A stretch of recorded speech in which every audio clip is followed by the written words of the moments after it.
Hello friends, good evening. I am Varsha, welcome to my channel. तो आज मु संध्या बेले तो बुलवाक जाऊँगी। एक्चुअली हजबैंड संडे रे नथिले, गाँव को जाइए। तो से आसिले परे आमे एठी आज संध्या बेले तो मंडे रे आज होची मंडे।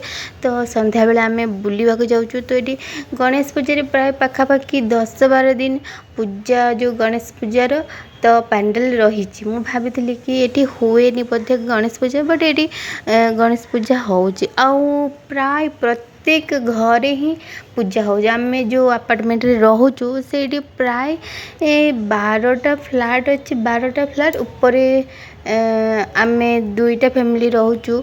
तो 14टा पाखापाखि आमे तो केबी करिनु पूजा रूम रे, बट आम साइड रे जो फैमिली रहउचंती तांको घरे पूजा हेतला। तले जो पाखापाखि 4-5टा घरे पूजा हेतला। तो से माने सब भोग नहीं कि आसिले।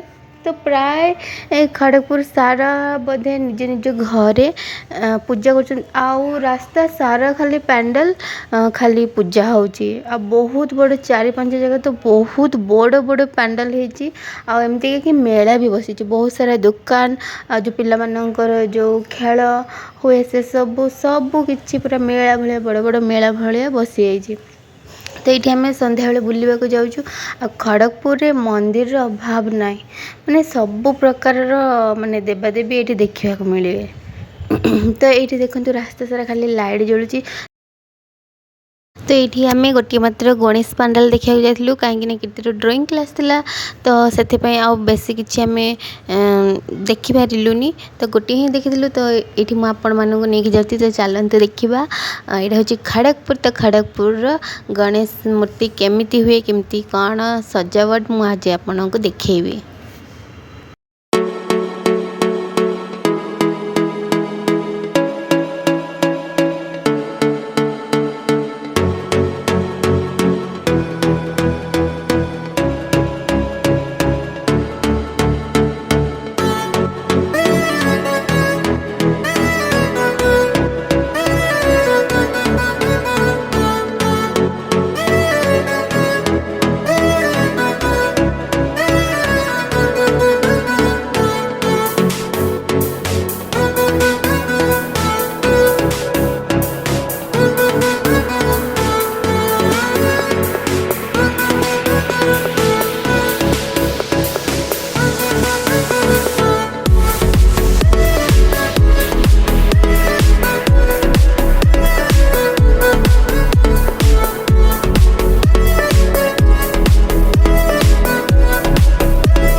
तो ये आम देखु आम ठाकुर देखिकी पलि आसलु। तो ये तार जो मूर्ति होती तार पैंडल बैक साइड रे ये सब मेला पड़ी। तो ये विभिन्न प्रकार पिला मानकर खेलना झूला स्लाइडिंग सब थिला। ये देखते किटी से केमती से जो स्लाइडिंग से करुच्ची। आठी साई खेलुची कार रे। आउ देखते केमती सब दुकान बसला, मेला पड़ी सब प्रकार खाଇବା जिनस। तापर आम से पलि आसलु।